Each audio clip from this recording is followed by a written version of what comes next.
We are backstage here at CrimeCon with Anthony Zuiker. He is the creator of the CSI franchise that everybody knows and loves, and he has the coolest watch here at CrimeCon as well. Look at that. TikTok, 28 bucks. Nice. Wow. Okay, so this show's been on the air for quite a while. How did you come up with the idea? Well, I first was watching this show called New Detectives on Discovery Channel, and in that particular episode it was called Lethal Obsession.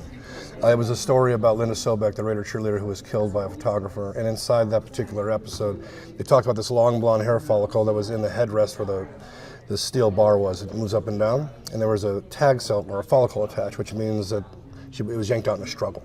She was also found with her zipper on a onesie, one piece, all the way to her Adam's apple, which signified a redress, rape and redress. And then she was there for a photo shoot, but she had no makeup on at the coroner's office. So that was all like forensic evidence in the voiceover. I'm like, wow, that's super interesting. And that was the wrinkle that gave life to CSI. So were you already in the entertainment industry? Yeah, I was writing movies and that kind of thing. Not TV shows, right? But I just moved my movie skills to TV.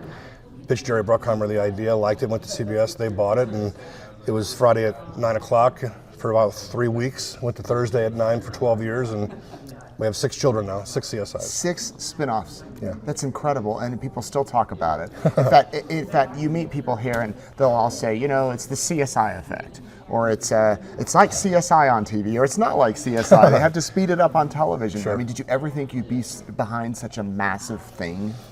No, they kept telling me, look, if we can get a back 9 order on 13, it would be amazing. So they ordered 13 episodes, and the back 9 was 11, so 24 episodes. But they were like, this never happens, you know, we'll probably get canceled in 6 episodes.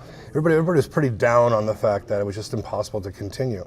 But it felt like, you know, for me, who never did television before, I was like, okay, well, this is kind of fun. You write great scripts and make cool stuff, and next thing you know, they're like, pick a city, Miami, and pick a city, New York, and then pick a city, Cyber, and then pick a DC, pick a city, Vegas again, and Real Estate up Miami. So it just kept going and going and going and going. It was just a phenomenon. Do you think you'd ever do a small town? I don't know. I don't think so. I mean, I'm not sure we'd ever do another one. They may call us to another one, and right. Maybe a licensing thing like what Dick Wolf does over there. But I feel like it's such a hard show to hand off to producers and writers. It's really a very specific skill to do it right. Because you have to have experts on set, right, or analyzing at least the script, yeah, making sure you're accurate. Yeah, we have a Rolodex of experts in every permutation, especially forensic science. Yeah. So it's a heavily researched show, and a lot of the writers that don't want to opt in and commit to the show tend to write a more cop show versus forensic show. But it's a forensic procedural. So what other projects are you working on now? How long do you have? Give us we have all day.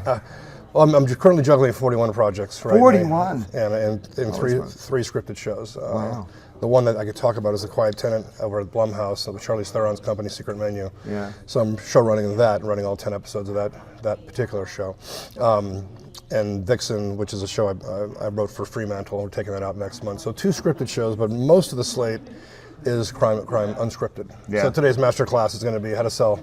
Yeah, tell me about shows. that. And from what I hear, you might pick one up today, or at least take the idea. No. So in Vegas, in 6 months at CrimeCon, I'm going to be hosting a contest where you submit your ideas. Okay. And then I'll choose 6 finalists. Those finalists will pitch me in front of a live audience, and then there'll most likely be some secret judges that I can't tell you about, and there'll be a development deal that night. Wow. Which is super cool. So people watching now can get ready for that. You know, for sure. Pitch you ideas. I'd be thinking about a really good title, a really good tagline, and a really good philosophy for an unscripted show. Right. It feels unique. And unscripted means real. It's got to be a real story, right? Yeah, unscripted means it's not written narrative. It's not fictional, yeah.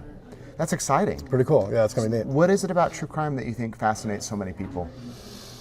Oh, that's a good one. I mean, look, it's watching the sort of macabre from a safe distance in a weird way. I think the twisty, turny stories go to good storytelling, and the fact that it's real and authentic. I think people really kind of geek out on that. I certainly do. Yeah. You know, I go way down the rabbit hole in a lot of cases for many reasons, mostly for work. But I am constantly, you know, heavy in the Idaho murder case, obviously. Yeah. Heavy into Scott Peterson right now. Casey Anthony's still dabbling in all that. There's still some discrepancies in that particular crime I can't figure out. But I go through these exercises on these crimes all the time because they're usually part of what I've already sold to Oxygen and Peacock and that kind of thing. Right. Good for you. Thank you. Good meeting you. We'll let you get into your session. Anthony Zuiker, everybody. Next time you watch CSI, think of this guy.